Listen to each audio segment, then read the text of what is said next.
et leur dit, devant, et leur dit, paix à vous.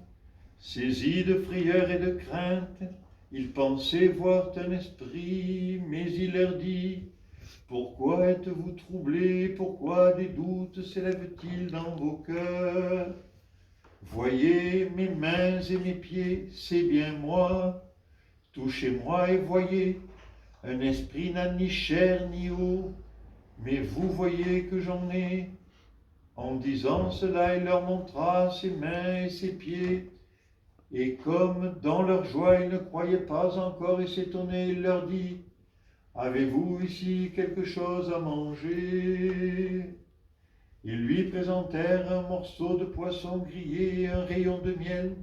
Il en prit et mangea devant eux. Puis il leur dit, telles sont bien les paroles que je vous ai dites lorsque j'étais encore avec vous. Il faut que s'accomplisse tout ce qui est écrit de moi dans la loi, de Moïse, les prophètes et les psaumes. Alors il leur ouvrit l'intelligence pour qu'ils comprennent les Écritures et il leur dit, ainsi est-il écrit que le Christ devait souffrir et ressusciter des morts le troisième jour, et qu'en son nom serait proclamé le repentir et la rémission des péchés de toutes les nations, à commencer par Jérusalem.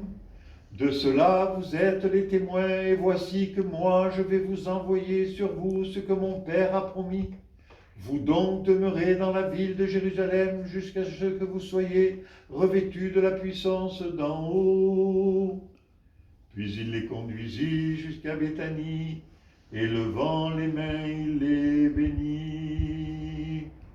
Or, comme il les bénissait, il se sépara d'eux et fut emporté au ciel.